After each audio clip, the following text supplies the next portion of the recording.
All right, guys, so we're on to our last set of notes. This one's and it will be relatively short. So remembering, I'm pretty sure I've said this before, but being that I don't talk to my virtual kids a lot, I just want to reiterate how you get your grade for notes is I take all these note videos and whatever score you get on them, I add them up and then divide by however many there were to get the average. So if you are consistently making 40s on these because you're not listening, that will reflect in your note grade. It's not just doing the video or not. I do take the grade into consideration, just like how in class, if kids turn in their fill-in notes, but they only filled in half of it, well, then they get a 50. Okay.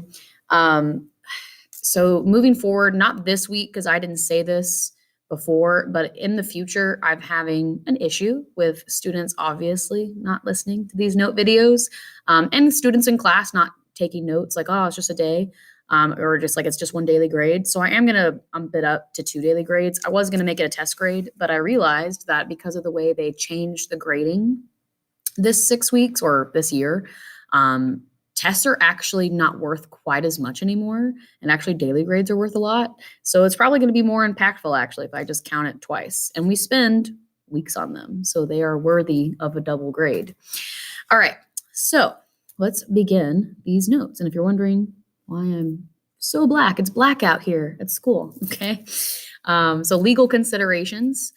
Just a little bit more about the law of how to take this evidence, because I've mentioned this in our previous notes that it's a very big deal to follow all the proper procedures when taking evidence, or it's not going to be usable in court. And that is kind of the only reason that we're taking this evidence at all, is to be able to use it in court. So if you do not follow the proper procedures and it gets thrown out, you've ruined your case. And that could have been your best piece of evidence. It doesn't matter. If you don't do it legally, it will be inadmissible in court. And then there's nothing you can do about it. They just don't get to use it. So not only do we have to follow chain of custody, so like we have to be very, very careful with our pieces of evidence, making sure it's signed off on, that the signature across the tape is not torn. So it's not only are we checking up on those aspects of the evidence, but we also can't remove evidence from a crime scene without being allowed to. So that's what we're talking about. This now is like the legal aspect of when I can take evidence from a crime scene. So any removal of evidence from a crime scene must be in accordance with the Fourth Amendment. Okay, so the Fourth Amendment of our Bill of Rights. The Fourth Amendment says the right of the people to be secure in their persons, houses, papers, and effects against unreasonable searches and seizures. So basically we have to prove that we had a reasonable search and a reasonable seizure.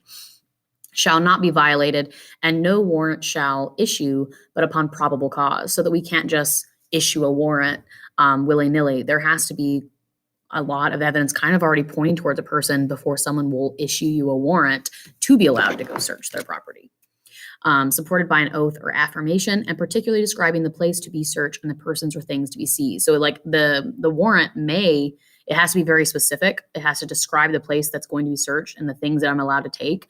Sometimes in the warrant's wording, like I'm only allowed to search their car because maybe the only evidence we had was that they were driving to the scene. So it may not even let me in the house. They might give you access to the house, but not access to the shed in the back. Like it is very specific. And if they go into the shed in the back and, open it up and like that's where actually all the evidence was, if that's not what the warrant stated and you collected it, more than likely they're not going to let you keep the evidence, which makes it that much more complicated to do things legally. It protects us as people so that people cannot, search or seize us without our permission, or without probable cause, without us having done anything wrong. So it protects the public from cops using their power incorrectly, using the law incorrectly. But it also hinders us when we can't get a warrant because we just don't have it. Even if you're fairly certain, that's the guy, you have, your gut feeling, you have certain pieces of evidence that are pointing that direction. But if the judge decides that it's not enough and doesn't sign your warrant, then it's not enough and you don't get to go in. All right. So to obtain a search warrant, when time and circumstances permit, do not investigate a scene or remove evidence without a warrant. So there are two parts to a search warrant request. The actual warrant itself, And then 2, the affidavit of the law enforcement officer, which sets forth the facts as to why the search warrant should be granted. So basically, you ask for a warrant saying what you want to search and seize. So like you're asking for the warrant itself. And then 2, the affidavit is what you are explaining as to why. Here's the facts as to why you think you should be allowed. You have probable cause. You should give me this warrant. Okay. So the seal request checkbox means that the police agency conducting the search warrant wants to keep all or any part of the search warrant affidavit from being revealed so as to protect the informant's identity. So if they have an informant telling like, this is why we think this, because our informant told us this, sometimes they will check that box. It's called the Hobbs sealing request, where we don't release on the warrant. We don't tell the person we're searching like who told us, okay? So because we don't want them to get murdered, like snitches get stitches, that whole thing is true, especially in like gang violence. So if we have an informant telling us something, the Hobbs sealing request would hopefully be put on that search warrant saying we can't tell the person that we're searching that, like, the informant's name, okay? The Supreme Court has defined circumstances under which a crime scene can be searched without a warrant. So there are some times when it is okay to search something without a warrant. A warrantless search can be conducted, but it has to follow these guidelines. And basically, anytime you do take something or search something and take evidence without a warrant, you're going to have to prove it. So you're going to have to back that up to the judge, like explaining these things, like this is why you were allowed to do it. And if he doesn't agree, then it will be thrown out of court. If he does agree and he's like, yes, that was probable cause, then you'll be allowed to move forward. So it's kind of up to the judge's decision at that point. So under emergency circumstances, danger to life or limb. So let's say you hear, you were called into a scene because someone heard fighting. Neighbors called because their neighbors are fighting. You go up to the scene. And then as soon as you get there, you hear gunshots.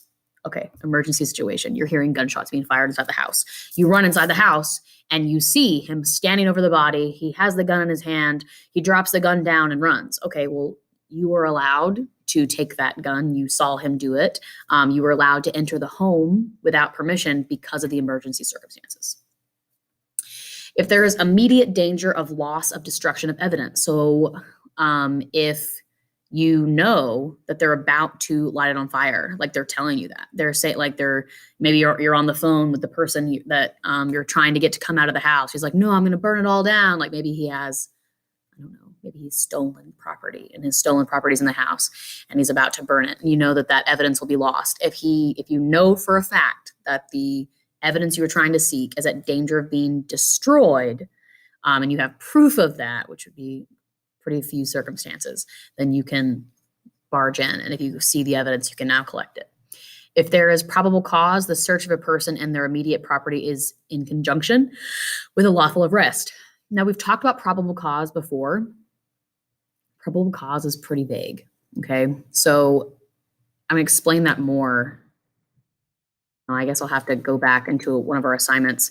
But a probable cause from our previous unit is just saying that basically you're past reasonable suspicion, meaning you see them doing something that is suspicious. Now, it can't just be like, oh, I saw him in a black hoodie. Like, that's not suspicious enough. Okay, but something like an officer pulls you over and he smells weed in the car. Okay, so weed has that distinct smell. If he smells it in the car, that is probable cause for him to be suspicious of you, that you are doing something illegal, and he can ask you to get out of the car and search it. At that point, he is allowed to search it without your permission. And he could say that to the judge. If the judge believed him that he smelled marijuana, then he will get permission to, if he now searches your car and finds marijuana, then that evidence can be used against you. Now you can see how that little piece right here can kind of give a loophole in all directions. If they can, law enforcement can say certain things to get probable cause. Now, I'm not saying that I think they do that on a regular basis. I don't think they do. I do think they do have to prove it to the judge and it has to be pretty obvious, but it is kind of a little, like, it is vague of like what they can say is probable cause. They just have to see you doing something suspicious enough, and then they could stop you. And if they find something while searching, then now they can use it against you using that probable cause. and with the consent of involved parties. So if you get pulled over and they ask you to search your car, or if they knock on the door and they say, "May I come inside?" and then they walk inside and you have a joint lit right there on your ashtray. Okay, well, you let them in. You let them in the house. They see it. They can certainly take it as evidence. So if you give them consent without thinking, then you did. Sometimes where that could be a bigger issue is like if you were young. Okay, so let's say you're young and you still live with your parents, and the cops are coming to look for you. They want to search where you live, and they ask your parent if they can search your room. Well, it's their home. They pay for it. If they say, "Sure, come in, officer, search his room," and then they find evidence in your room, okay, well, your parents let them in and they own the house. So whoever owns a house would be allowed to give them consent even for other people there. All right, so that's kind of it. As you can see, there's still, it's fairly vague, but just knowing that when you go to court, the other legal team that's trying to get the person not convicted, right? So the defenders of the suspect, they're going to bring this up. Okay, they're going to bring this up to the judge. They're going to say, "I don't think they had enough probable cause." And they're going to give all their reasons as to why they didn't think they had enough probable cause. And if the judge agrees with them, then your evidence is thrown out. So that's why cops have to be, and forensic scientists, like you have to make sure if it's already designated as a crime scene, you're allowed to take evidence. But if this is like you get called into the scene quickly, you do have to make sure that you have enough things backing up your plea of why you think you were allowed to take the evidence. Because if they bring that up in court and the judge sides with them, important pieces can be thrown out. So something that was a big case was the O.J. Simpson case. We're probably going to do a little case study over it, so I don't want to talk a lot about it. But many people thought he was guilty. Not everyone, okay? So, and he was not convicted. So, I can't tell you either way. But the O.J. Simpson case was he was a famous football player. He is now famous for having been tried for the murder of his ex-wife, Nicole Brown Simpson, and her friend Ronald Goldman in 1994. So he was acquitted in criminal court after a lengthy, highly publicized trial. So it was a very big case. And kind of one of their, it has so many things that went wrong in that case that it's hard to know now if he would have been guilty, because so many pieces of evidence got thrown out. So first on the scene, police found evidence of blood and entered the Simpsons' home without a search warrant, an action permissible because the situation was an emergency. So the fact that they saw blood when they got called to the scene, that told them that, someone's hurt, they're allowed to enter. So they were allowed to do that. However, the police collected a pair of bloodstained gloves during their search, and that was fought over if that was allowed to be collected yet. Collection of evidence without proper warrants became the key argument used for Simpson's legal team. So even though I would think it would be allowed because of the prior sayings, it was an emergency, and then they saw people murdered, but it was a huge fight, and they really, really fought to have them thrown out because they were collected during their search. I'm going to save that for the article.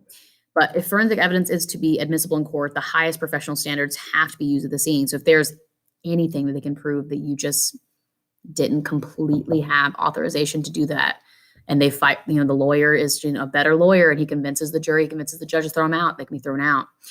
So the gloves were thrown out. I know a fingerprint and a blood mark and a shoe print. None of them were photographed correctly. So we didn't have them. We knew they were there.